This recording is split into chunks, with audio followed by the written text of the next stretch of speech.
Hey everybody, we are live for Ask the Coaches, and I am so excited today because I have Miss Bonnie, Coach Bonnie. I am so blessed that you are one of our coaches, and today we're going to be speaking about mental health matters and the importance of mental health. And again, before we get started, I do want y'all to continue to like, subscribe, and share as we continue to bring positivity to your newsfeed, but also some really important matters that we think, and that is the mental health side. And a lot of times people come to us about like what to eat, what exercise to do. And a lot of our things is like, let's work on the brain first. Let's get our thought processes, because the reality of it is our thoughts leads to our actions, which leads to our behaviors, which is ultimately our habits. And that's what people really want to change whenever they come and speak with us. So before we get started, I would like for you to quickly introduce yourself. Oh, or not. She left for us for a second. So I will give a little introduction for Coach Bonnie. Coach Bonnie has a background in counseling. She also has a background in being an amazing mother too. So a lot of the times whenever we do speak, we talk about being a mom and some of the mommy guilt that we can have on this. But today we're going to specifically focus on the mental health aspect of it whenever she pops back on. So I'll give it a minute or two. But while we're waiting, does anybody have any questions or any thoughts, or tell us who is watching during this time? And I will give a little note that I do know that Facebook is having some issues with some of the comments. So if you do leave a comment and we don't respond, that is the reason why, is because Facebook is having, like I said, a little bit of issues on that. So welcome back, Bonnie. I'm so sorry. I'm not sure what just happened. My screen completely went blank. I kind of had like a little... So you just had like a minor heart attack there. So yeah. I know you too well. So just want to give you, I gave you a quick introduction and a little bit about your background. So let's just go ahead and hop into this about mental health. Why does mental health matter? Mental health always matters. I know in this particular situation that people are in, it may not be the first thing that you're thinking about, but it could be the first thing that's being impacted. So I think it is a really important conversation to have, especially in May. As you mentioned, it's Mental Health Month. And yeah, all of our behaviors are based upon what we're thinking. Our thoughts lead to our feelings, lead to our actions, and vice versa. That circle just continues and continues. So depending on what you're telling yourself is really it's gonna add up to what you're doing on a day-to-day basis. So and I think right now is something that we were talking prior to this, is that this COVID-19, it's really gotten mental health, which it's a catch-22, is that I love that it's finally bringing it to the forefront. But the other thing is there is actually ramifications for it. So we know that anxiety, depression, suicide, child abuse, a lot of these things have risen during this time. So with that aspect of it, what are some things, and we're not going to the extreme of some of the suicide and child abuse aspects, but let's just go back it out to like just mental health of anxiety and depression aspect of it, and some of the preventative measures that we like to speak on. What are some things that people can do right now? Because we know people are stressed, they're anxious, they are worried about things right now. What are some things that they can do? There's two different ways to approach it. One is, what are you doing on a day-to-day basis to just manage it, to make yourself feel better in the moment? It's almost like a surviving aspect of it. So think of the things that you enjoy doing that kind of get you out of your head a little bit, whether that's something simple like watching TV, exercising, calling somebody. I think that those things are important. But even more so, I think you need to take inventory a little bit and think about who you are as a person and what you need. If anything, that's what a situation like this kind of brings to light. So you're seeing all these people on Instagram and any social media platform, and they're baking banana bread and they're working out and they're learning a new language. And, that's just not reality for a lot of people. And that, that adds up to more anxiety and more depression if that's not who you are. If it is who you are and that's helping, then awesome, go for it. But if you just need to survive right now, then that's okay too. And you need to look at what that means for you. And I'm thinking a lot of people who are alone right now versus those who are in difficult situations that they're stuck around difficult people. So Mhm. two different sides of the spectrum that require different interventions and different behaviors. So Mhm. Let's talk about that though, loneliness. Um, I think loneliness is a part of, as humans, we are meant to connect. And the lack of connection, or the lack of the ability to connect, maybe from past traumas or just past experiences, that really get us in this moment of not feeling whole. mhm. And that there are some things that are imperfection that people won't be able to see us now. So let's talk about that and loneliness, and how can we help people, or what can people do in this time to combat loneliness, or find ways that they can even address or know that they're lonely. That's a good question. That can be tough for a lot of people because one, maybe deep down they don't want to acknowledge it. I feel like loneliness kind of has a negative connotation when really all human beings experience it. We're social beings. We need other people. In this particular situation, I would really encourage people to get creative. So for some, it may be really uncomfortable to jump on Zoom calls, and again, you're hearing about like House Party is the new app that everyone's using, and Zoom parties. And for some people, especially if they're feeling depressed and down, that may be too much. So maybe something like, kind of, not to push our services, but I really, really, truly believe that it can be helpful for a lot of people to speak one-on-one with someone, that from a non-judgmental space, like it's not this Mhm. pressure. So that's always an option, not just us, but there's other one-on-one services available to you, or just call somebody that you trust, whether it's your mom, your friend, your aunt, your uncle, whoever it is. Those are some really kind of straightforward ways of dealing with. Mhm.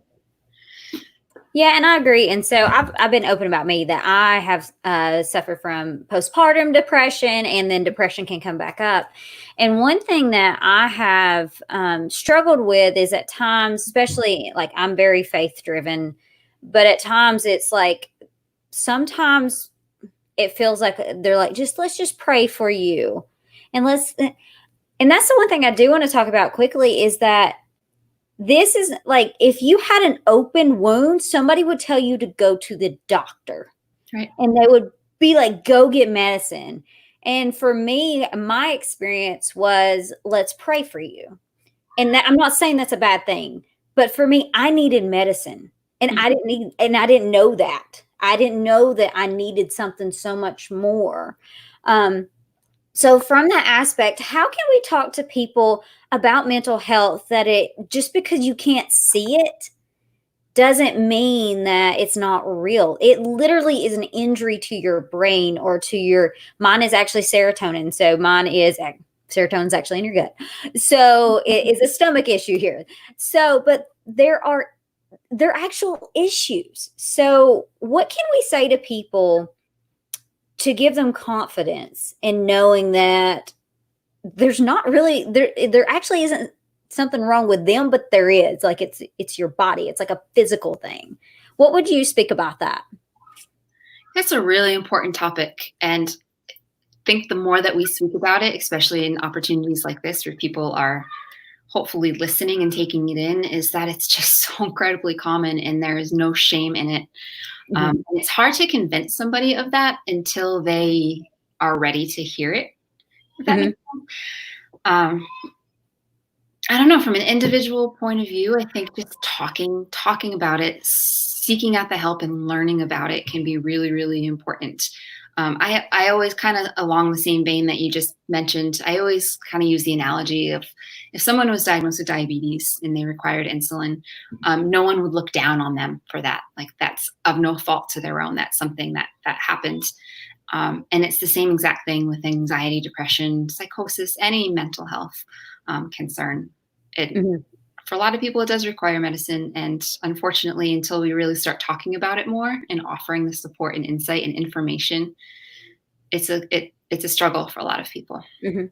And that's the thing, again, I don't wanna, like, harp on my situation, but mine was one where, Like I finally, and it was that relief that I was like, oh, like I'm not crazy. A lot of people feel like they're crazy. And then luckily I have been able to fix it with diet and exercise and mindfulness and prayer. I will say prayer but I will also say on the back end too, that it was something that I had to struggle with because I thought that I was not good enough to be able to receive, I guess, the blessings or whatever it may be, to be fixed in essence, when it actually was an injury and there was more to it. And so that's just something that a lot of people too, for me, my experience is I had to have somebody drag me out in essence to help me to see me. And so I think that's the importance of surrounding yourself with the right people. Absolutely. Because whenever you're that low and it's like, they're like, oh, you're going to get better. You're going to feel better. And I didn't, and I couldn't. And no matter what I did, and I had all the education, I had all the background to be able to I ate right, I slept right, I moved right, and I still was depressed. So that's something that let's talk about quickly is surrounding yourself with people that can spread life and breathe life into you, but also realize whenever you're in a hole. And maybe also go in, what do holes look like for people?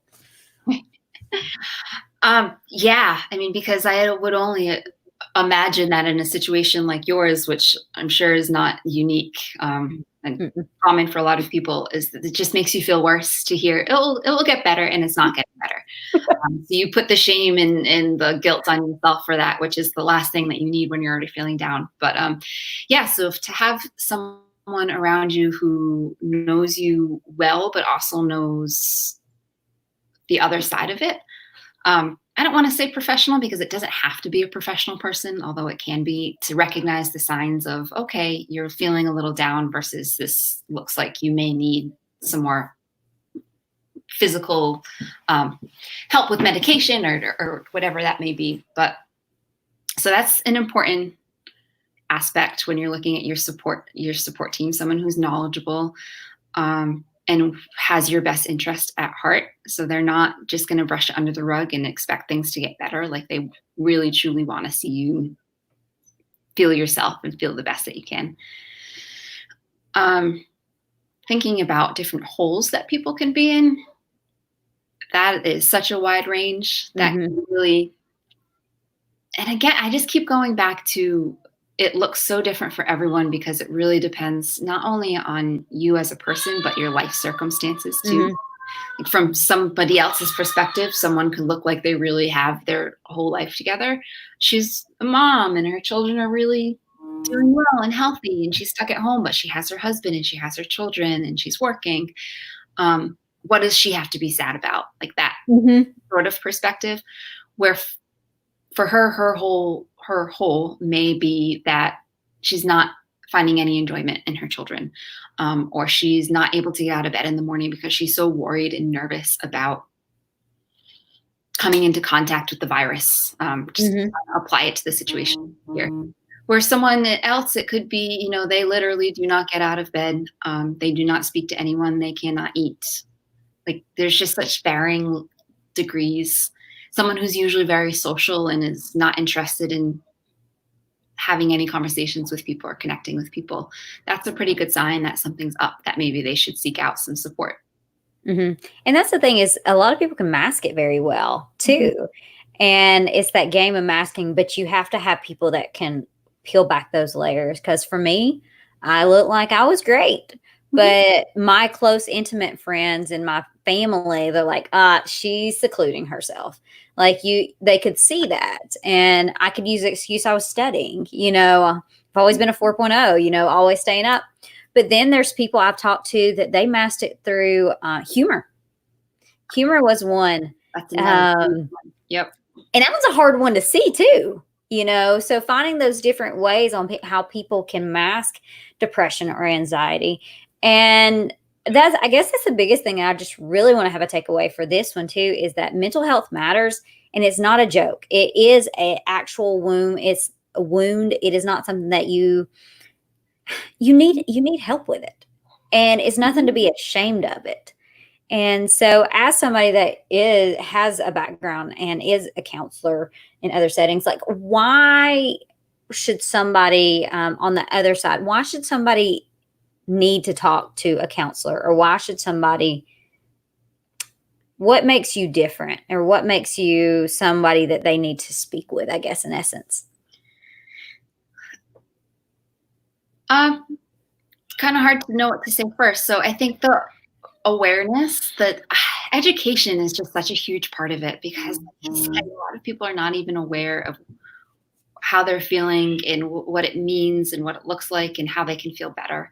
So I think I try really hard to give people that perspective, to give them the education, the information that they need to make sense of what they could be going through, but also really applying it to real life.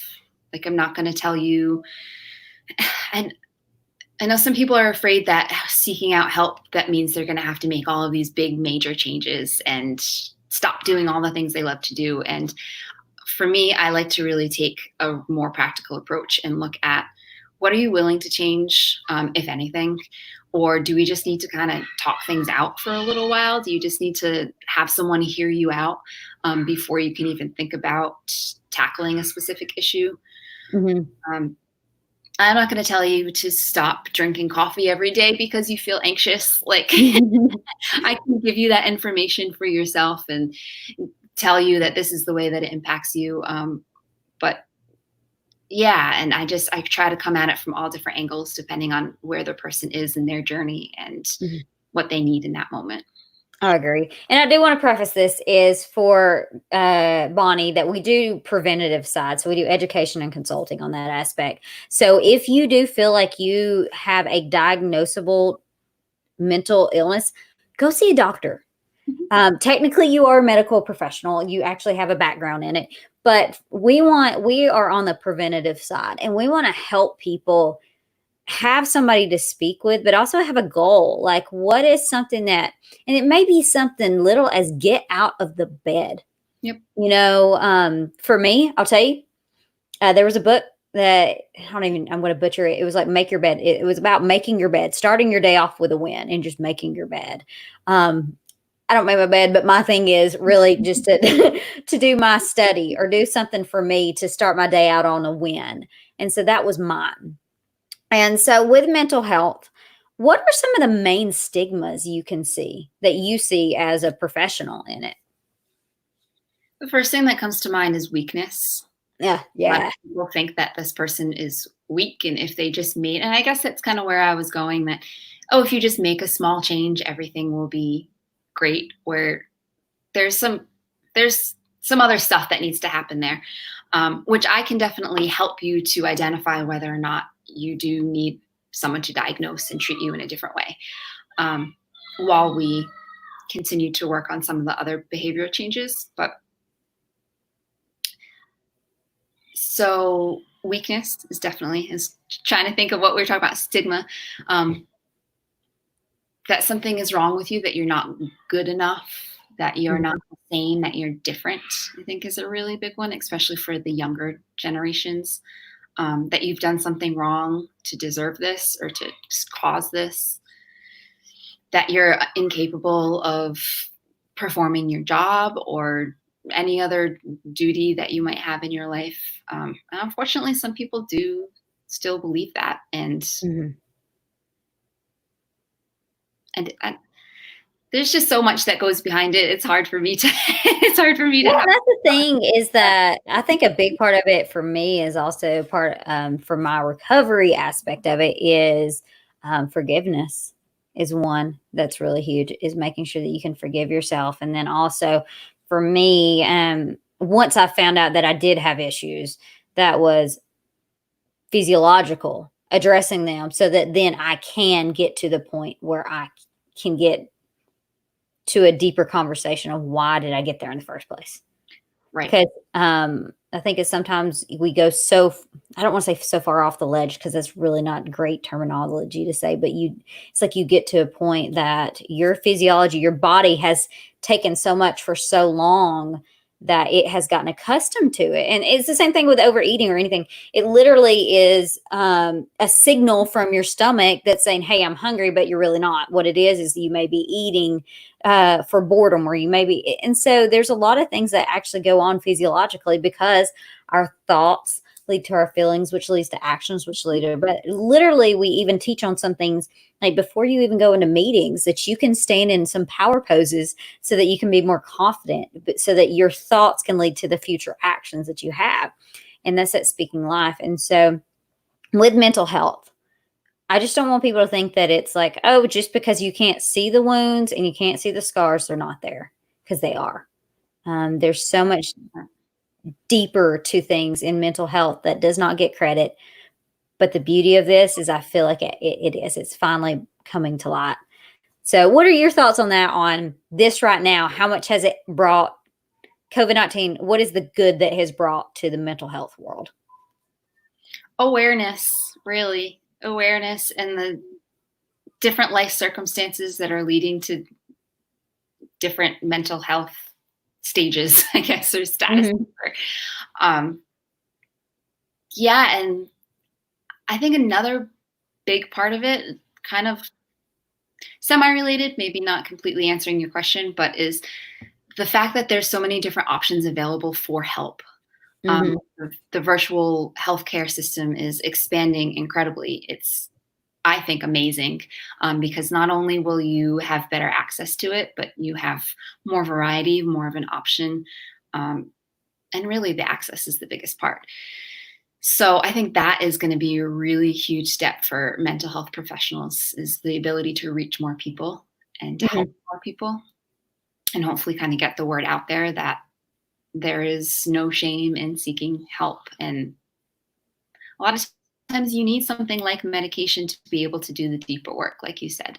And you can't get to that point without seeking help. So I agree. And I appreciate that. And I do want to give out, if anybody's interested, Coach Bonnie, you can reach out to her. We do have a 20-minute free calls that we are just getting to talk. Basically, you talk to them and talk to Coach Bonnie and just have a conversation. She's going to hear you out and see where possibly if this is the right fit for you. Or, and that's the thing, it's like, it's not about selling or that aspect. It's about the heart of people. And that's the thing that I love is I know my coaches that y'all love people, and it's just about every day getting the chance to help people's lives for the better. And it's an honor that I get to have you on my team, because your heart and your passion for people, especially parents. I will say your mommy guilt is something that I know that we have a lot of conversations about, but just your passion for parents and what they're going through, especially during this time. So if you do need to talk to somebody, we have extended out our free services until, or all waive fees until the 15th of May, as we're still in quarantine. So, yes, we are. as long as we're still in it, it seems like we're going to still, because it's just something that people are needed. And we know financially right now, people are burdened on some aspects. So we're trying our best to do our part. It's all we can do. That's it. So, and I'm grateful for you and grateful for the rest of the team as well. So, any final thoughts or final words? Please don't be afraid to reach out. It can be life-changing to speak with someone who is there to support you and be non-judgmental ear. So yes, definitely don't hesitate. I agree. Well, thank you all for watching. I hope you have an awesome and blessed day. And we will see you. Actually, I'll see you on Monday as we are doing Spreading Life, or Surviving Quarantine by Spreading Life. And I'm talking with Kevin Monroe, awesome speaker. He's talking about the ABCs of surviving. And so I'm excited about him. The next one is Cordelia. She's talking about I'm fine, and that passive aggressive comment. Sometimes we say that I'm fine, but really, are you? And if anybody's in social work or mental health, FINE actually has an acronym that doesn't say a lot of words that are nice. And then after that, we're just having a stellar lineup that's continuing throughout the week. And we hope you can join us. And actually, Bonnie's going to be doing our Work Wise Wednesday too. And so we're very excited about that as well. So hope to see you there. and continuing to have an awesome and blessed day. And feel free to reach out to us. We're here for you. Thank Bye, you. y'all.